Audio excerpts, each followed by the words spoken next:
So the All-Party Parliamentary Group on British Muslims is a cross-party parliamentary group, as APPGs are. We have members from all political parties who are involved in it. It is co-chaired by Anna Soubry, who is a Conservative Member of Parliament, and Wes Streeting, who is a Labour Member of Parliament. I'm the Treasurer, so I do all the kind of legwork for it predominantly. And lots of other parliamentarians. Liam has already given evidence on it. Shabana has been involved in it and is aware of the work. And it was set up about a year ago to really start to look at the issues and stories around British Muslims and to start to hopefully put right some of the negative narrative that is often out there about British Muslims. So the very first report that we did in the run-up to Christmas of last year was a report that you may have heard about. It was called A Very Merry Muslim Christmas. It was a report in which we tracked and logged and took evidence on the contribution that British Muslim communities were making to the festive period around Christmas and New Year. We've all heard the stories and seen the stories in the Daily Mail. Every year we have people screaming at us, telling us that Muslims are about to ban tinsel and we're about to take reindeer down to the halal slaughterhouse. And I really felt that it was important to try and put out a much more realistic and balanced view of what British Muslim communities were doing around that time. And what we found, and this is a report if you get a chance, pick it up, if not, you can get it online.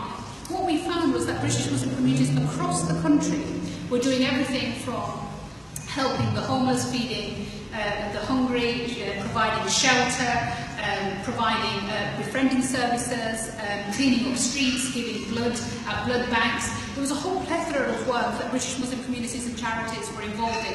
One of the strongest statements that we heard during that time was from a young British Muslim who said, "I do Christmas like Christ.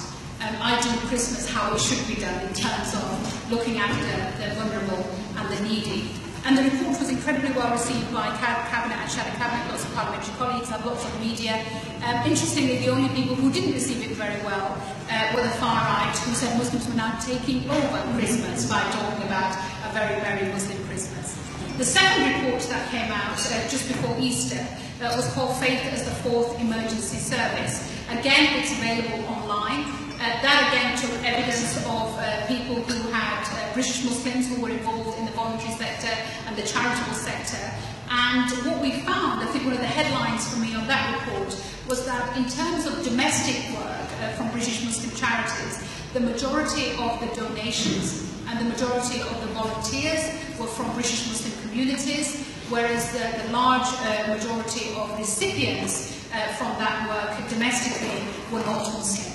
And again, that's a story that is not often told. It was a story that is important, and again, that report was really well received by Cabinet, Shadow Cabinet, members of different political parties as well, and hopefully has helped to inform the debate. It highlighted, amongst others, the huge amount of work that was done by British Muslims during the aftermath of the Grenfell tragedy in London, for example. So this is our third inquiry now, our third report, which is to try and find an agreed definition for Islamophobia, anti-Muslim sentiment, anti-Muslim hatred, anti-Muslim racism, various ways in which this hostility towards Muslims has been described. We've taken evidence in Westminster, we've taken evidence from academics, people who've been involved in this work now for up to 2 decades and beyond. We've taken evidence from parliamentarians, including from Liam and others, including people like Anna Soubry, who came down from Scotland to give evidence as well. We've taken evidence from victims, we've taken evidence from third-party groups, from Sikh organisations, other religious organisations, and now we're in the process of writing up that report. But what I think is most important is not that this definition is just accepted by those people, or broadly accepted by those people who have been working in this area for a very, very long time. Academics like Chris Allen, who's joined us here today, I'm grateful for the work that he continues to do.